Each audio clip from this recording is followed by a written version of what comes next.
Give us a little rundown on your junior career and what got you in sport. Yes, I think, dude, like kind of most of us say started out with the Pee-wee 50. You know what I mean? Like we all started on a little P-dub 50.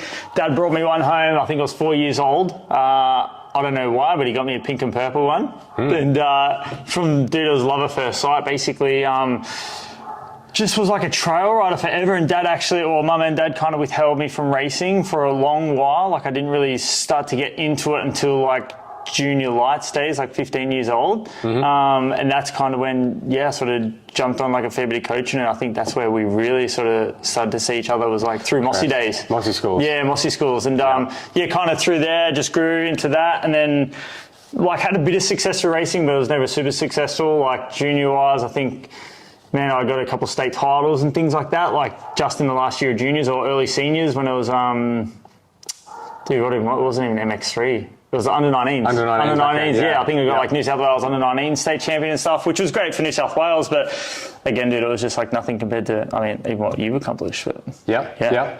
Awesome. So what age did you race up until before you made the switch, would you say?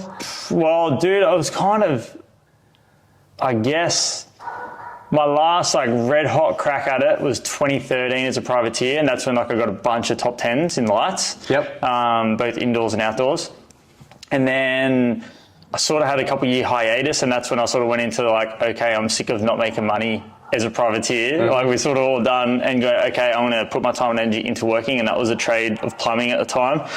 And just sort of spent those 4 years just working my butt off to sort of fund it. And I got to a point where I could afford to do it by myself. So then in 2017, I went back on a privateer program and got a bunch just to do Supercross and had some pretty good success there, like Oz Open. I think I was the first privateer in like 8th or 9th, and so I had some success, but it was just nothing really to write home about. And then sort of not long after that, KSF Suzuki in 2019 did a like earn a ride. I don't know if you saw that, but it was like a big it was a bit of a social media marketing campaign. It was basically like you had to earn a ride, so you went riding with them. We did media sort of days and things like that, and I ended up getting a spot with American Justin Rodbell. Justin Rodbell. So 2019 was like my last proper year, and that was 450 outdoors. I had glimpses of brilliance, and then I just had a lot of bad luck. Wasn't really stoked on the bike and the team sort of situation.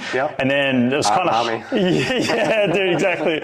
And there was dude, I don't want to shit on that bike. Like I think it's there for a reason. But if you're trying to be a competitive athlete, what are you trying to say? Oh well, I don't know, man. My legs are sore from kicking that thing still. I think. But and then shovel holder. Yeah, dude, exactly. And then sort of from there, I was pretty much halfway through that national series in 2019. I'm like, dude, I actually got to know a couple of the guys like MX Store they were supporting the team. I was like, hey guys, like I'm just not, this isn't it for me. Like I'm working my butt off and I'm getting 20th. Like I don't know what's going on here, but I want to try another avenue. And that's when I sort of got into the quarter pipe stuff and the free ride and the bike builds and sort of, my whole life pretty much flipped on its head just like midway through 2019.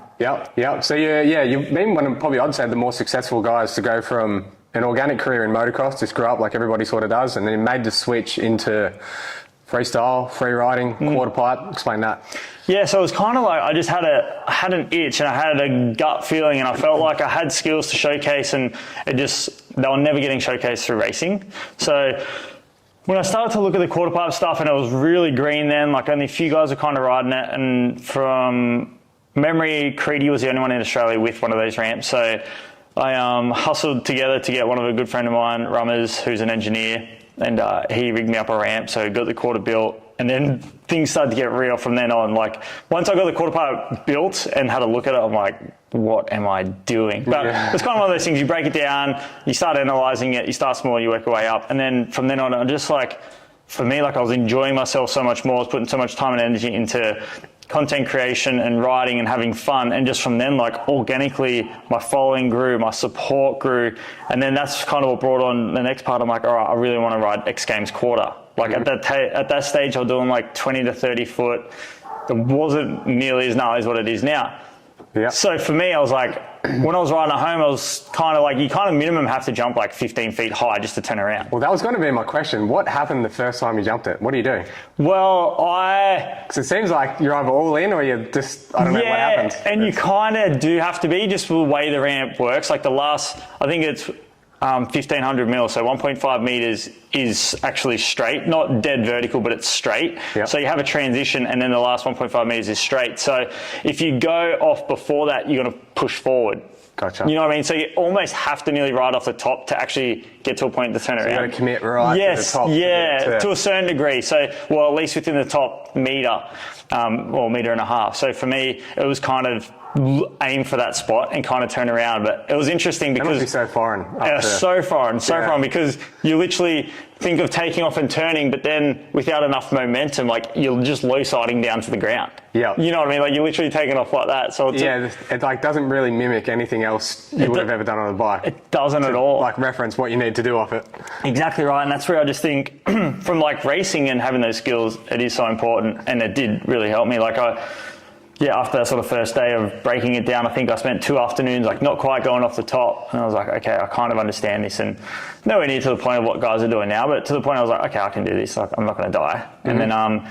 And then right around when that was happening, I saw Colton Hacker do like a foot plant 360. And I hadn't seen anyone else do it. And I was like, that doesn't look that hard. Mm-hmm. And to his credit, he did an amazing job. But it was that hard. You know, there was a reason why there weren't that many people sort of doing it. And then that's for me, like that was for me really interesting. And like over that sort of couple months, I was like, okay, I want to do the quarter, I want to do a foot plant 360, and I want to do a video project to showcase this and what I'm doing now.